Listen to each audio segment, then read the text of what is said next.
जैसा कि आज ये इस सभागार के अंदर जो शिक्षा के ऊपर और शिक्षा को बढ़ावा देने के लिए गरीब बच्चों की इमदाद और मदद के लिए पसमानदा विकास फाउंडेशन की तरफ से जो हमारे साथी यहाँ पधारे हैं, बहुत ही प्रशंसनीय है, काबिल तारीफ है, सराहनीय कदम है शिक्षा की दिशा में। लेकिन मैं एक बात कहना चाहूँगा, हमारे सभी साथियों ने पहले भी इस पर जोर दिया है, मजहबी तालीम, धार्मिक शिक्षा हम सदियों से युगों से लेते आए हैं। कोई प्रत्येक समाज ने अपने अपने अलग अलग क्षेत्रों में ईश्वर की प्राप्ति के लिए, अल्लाह की प्राप्ति के लिए, अपने आचरण के सुधार के लिए, चरित्र के सुधार के लिए अलग अलग नीति नियम बढ़ाए, जो आगे चल के धार्मिक रूप में संगठित हुए। सभी का उद्देश्य एक ही है, आदमी के अखलाक को, आदमी के चरित्र को, आदमी के आचरण को अच्छा रखना। उसमें चाहे हम साधु संतों का नाम ले सकते हैं, आलिम उलेमाओं का नाम ले सकते हैं, मौलवियों मौलानाओं का नाम ले सकते हैं, भंते हैं, ऋषि मुनि हैं, पादरी हैं, पुजारी हैं, सभी अपने अपने मतलब कोई भी समुदाय हो, कोई भी धार्मिक समुदाय हो, सभी जो है नैतिक शिक्षा, नैतिक आचरण की शिक्षा देते हैं।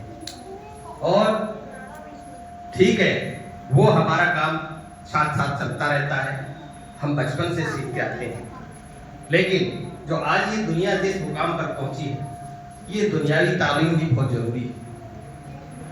आप देख रहे हो, बाबा साहब ने एक बात कही थी कि हमें धार्मिक शिक्षा को एक बंद खिड़की की तरह नहीं रखना है, उसके दरवाजे खिड़कियां भी खुली रखनी है, ताकि उसके अंदर नए विचार, नए अनुसंधान, नई बातें प्रवेश कर सकें।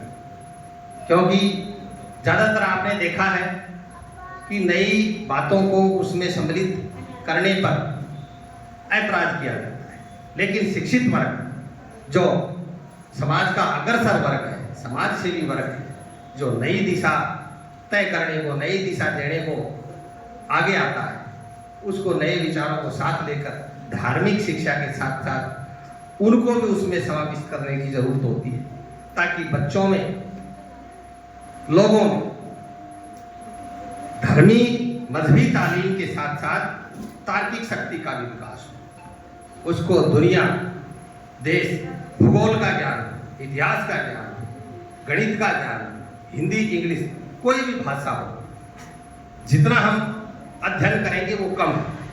हमें अधिक से अधिक सीखना है और अधिक से अधिक बच्चों को, अधिक से अधिक युवकों को, अधिक से अधिक लोगों को देना है। हमें एक सीमा में बंध के नहीं रहना है। और मैं तो यही कहना चाहूँगा कि जितने भी मदरसे हैं, मदरसों का रजिस्ट्रेशन जरूर करवाएं और उसके अंदर जो आधुनिक शिक्षा के जो विषय हैं वो उसके अंदर पढ़ाए जाते हो, ऐसे मदरसों को प्राथमिकता देनी चाहिए, अपने बच्चों को उनमें भेजना चाहिए, ताकि वो धार्मिक शिक्षा के साथ साथ जो आधुनिक शिक्षा है, हम देखते हैं हम परलोक की चिंता पहले कर रहे हैं और इस लोक की चिंता कम करते हैं। पहले हमें अपना यहाँ का इस लोक को सुधारें। इस पृथ्वी पर जो जीवन है, प्रकृति, पर्यावरण है, जीव जंतु है, इंसानियत है, उसको भी हमने बचा कर रखना है, उसका सुधार करना है, उसका विकास करना है। उसके साथ साथ हमारी धार्मिक शिक्षाएं चलती रहती हैं। धार्मिक शिक्षाओं के अंदर आचरण, नैतिकता और इसका जो है जरूर जोर होना चाहिए। तो मैं सभी उपस्थित सम्मानित साथियों से यही कहना चाहूँगा कि आधुनिक शिक्षा की तरफ बच्चों का रुझान बढ़े, इसके लिए हमें प्रयास करना चाहिए।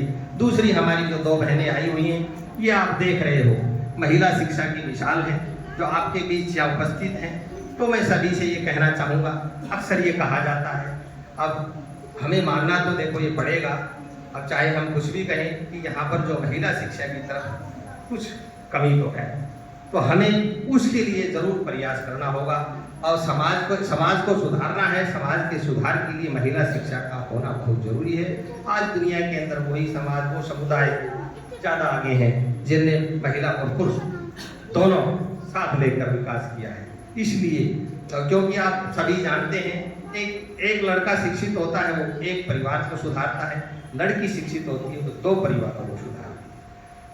तो इसलिए मैं ये कहना चाहूँगा कि लड़कियों की शिक्षा महज इतना नहीं कि 10 पढ़ लिया 8 पढ़ लिया, उनको उच्च शिक्षा दिलाएं, उनको डॉक्टर बनाएं, उनको वैज्ञानिक बनाएं, उनको पायलट बनाएं, उनको पत्रकार बनाएं, जो बड़ा इरादा रखिए। जब इरादा बड़ा होगा तो जरूर समुदाय समाज तरक्की करेगा। तो मेरा आप सभी से यही कहना है, एक तो महिला शिक्षा की तरफ, दूसरा आधुनिक शिक्षा की तरफ। अपनी धार्मिक शिक्षा के साथ साथ इन 2 विषयों पर जरूर ध्यान करें और अधिक से अधिक बच्चों को शिक्षा की तरफ लेकर के आए। अभी देखते हैं कि हम बच्चों को दाखिल जरूर करवाते हैं, लेकिन बच्चे बीच में छोड़ जाते हैं, कोई 5वीं में छोड़ देता है, कोई 8वीं में छोड़ देता है। हमने उनका रिटेंशन भी करना है, वो स्कूल के अंदर लंबे समय तक बने रहे और अपनी शिक्षा पूर्ण करें, ताकि वो समाज के लिए, देश दुनिया के लिए, प्रकृति पर्यावरण के लिए एक उत्तम नागरिक बन सके। तो ये सब हम सब की जिम्मेदारी है। और क्योंकि हम सब जिस उद्देश्य के लिए यहाँ पर एकत्रित हैं, तो मैं ये आशा करता हूँ, विश्वास करता हूँ कि हम सब ने यहाँ से कुछ ना कुछ प्राप्त किया है और मैं इन बच्चों के उज्जवल भविष्य की कामना करता हूँ। आप सभी का बहुत बहुत धन्यवाद। जय हिंद, जय भारत।